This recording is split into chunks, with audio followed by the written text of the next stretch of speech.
We have a 911 with the dementia, and Governor Pritzker has pointed out that people surrounding Kanks, that's what we refer to Donald Trump as, short for Kankles McTaco Tits, of course, that the people surrounding Kanks are exploiting his dementia. And here he is on Air Force One. Here's the audio of this. Yesterday on his way to Israel for an embarrassing circle jerk of superficial, non-worthy praise between two fascist dictators. And of course, I'm referring to Benjamin Netanyahu and Donald Trump. Play the clip. You had talked a couple of weeks ago, you were doing an interview and you talked about how you hope to end the war in Ukraine because it might help you get into heaven. How does this help?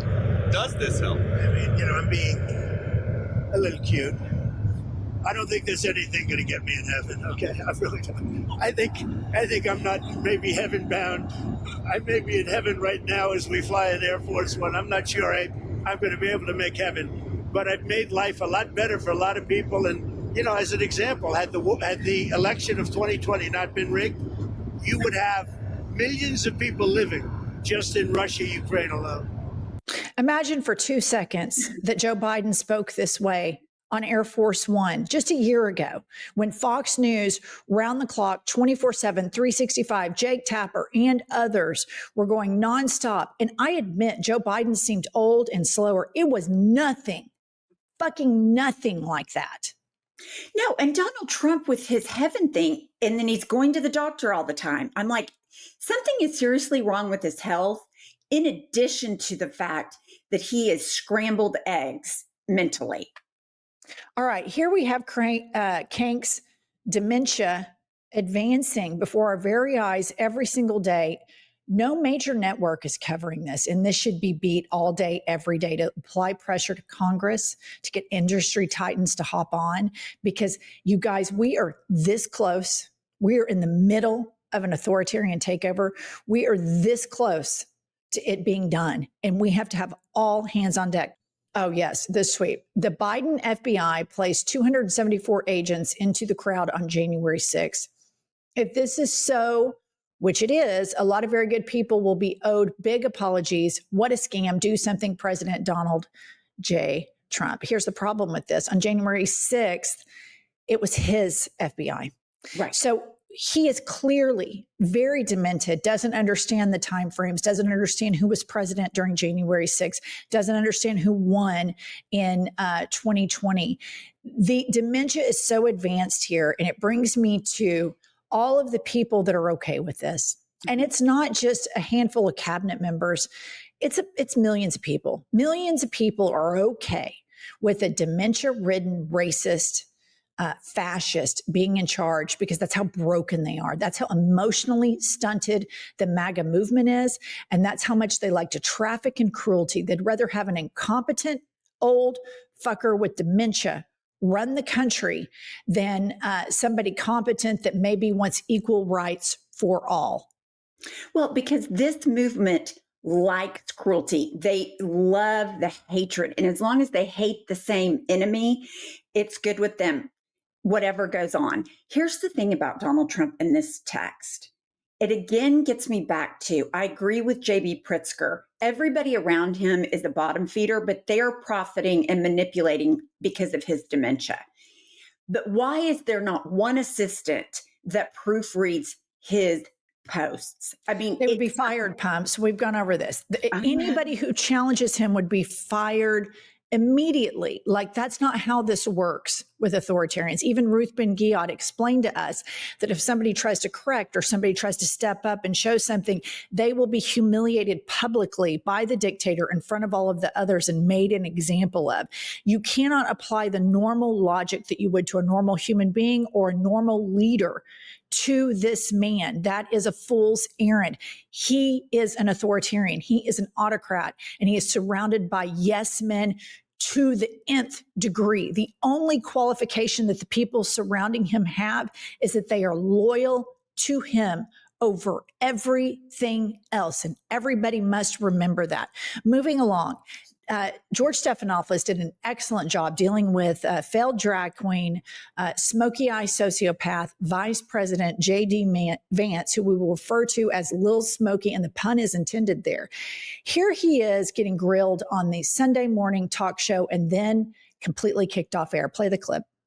I saw media reports that Tom Homan accepted a bribe. There's no evidence of that. And here's, George, why fewer and fewer people watch your program and why you're losing credibility. Because you're talking for now 5 minutes with the Vice President of the United States about this story regarding Tom Homan, a story that I've read about, but I don't even know the video that you're talking about. Meanwhile, low-income women can't get food because the Democrats and Chuck Schumer have shut down the government. Right now, we're trying to figure out how to pay our troops because Chuck Schumer has shut down the government. You're focused on a bogus story. You're insinuating criminal wrongdoing against a guy who has done nothing wrong instead of focusing on the fact that our country is struggling because our government's shut down. Let's talk about the real issues, George. I think the American people would benefit much more from that than from you going down some weird left-wing rabbit hole where the facts clearly show that Tom Homan didn't engage in any criminal wrongdoing.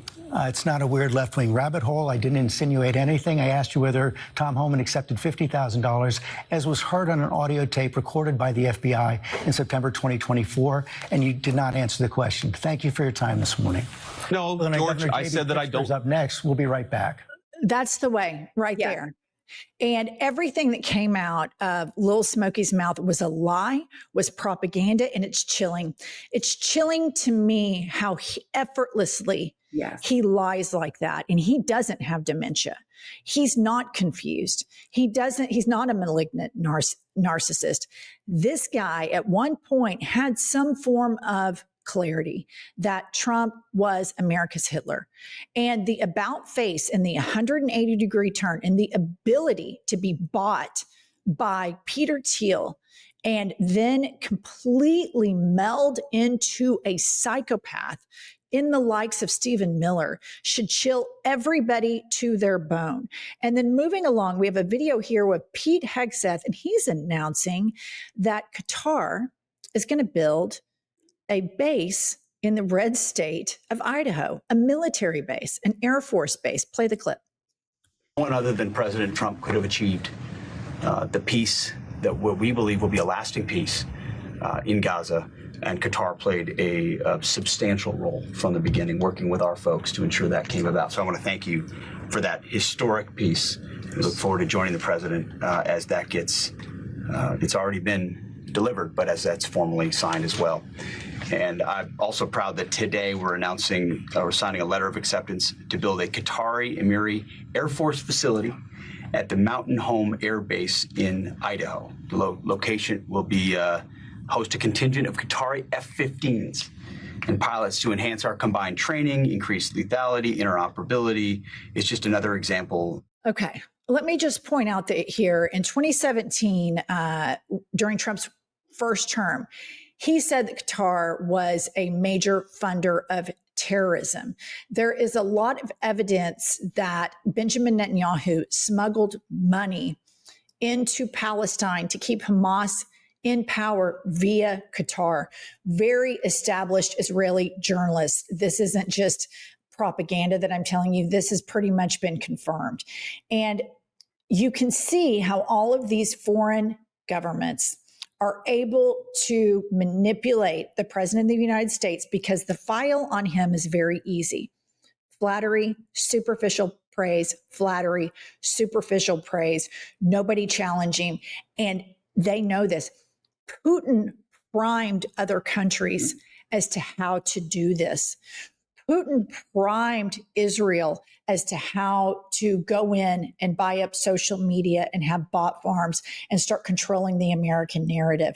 And at the end of the day, you have American citizens that don't have health care, that have college debt, have all sorts of debt, and you have an economy here that is rigged for billionaires and not workers. And people say, oh, you know, these billionaires make all of these things. No, laborers make all of the things that you use. The billionaires exploit the masses.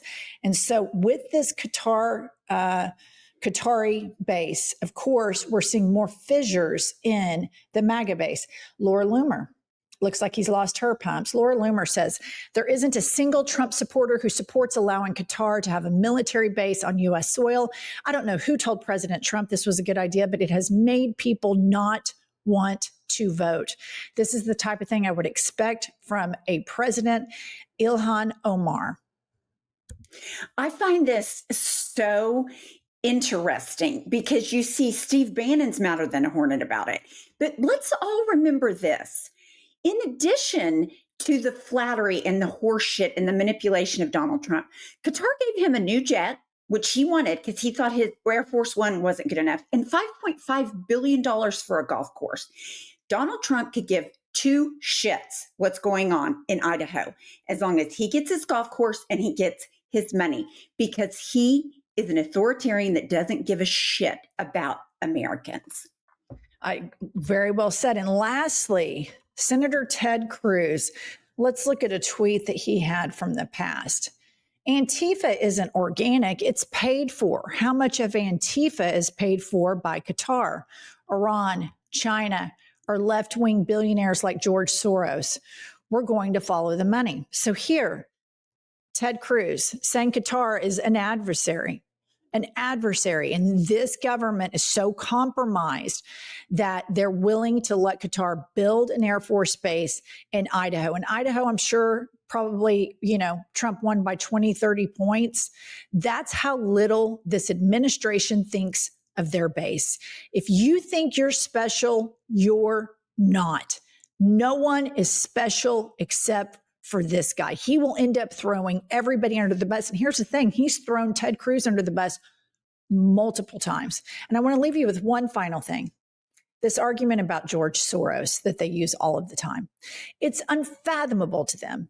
Somebody who is a billionaire would care about other human beings.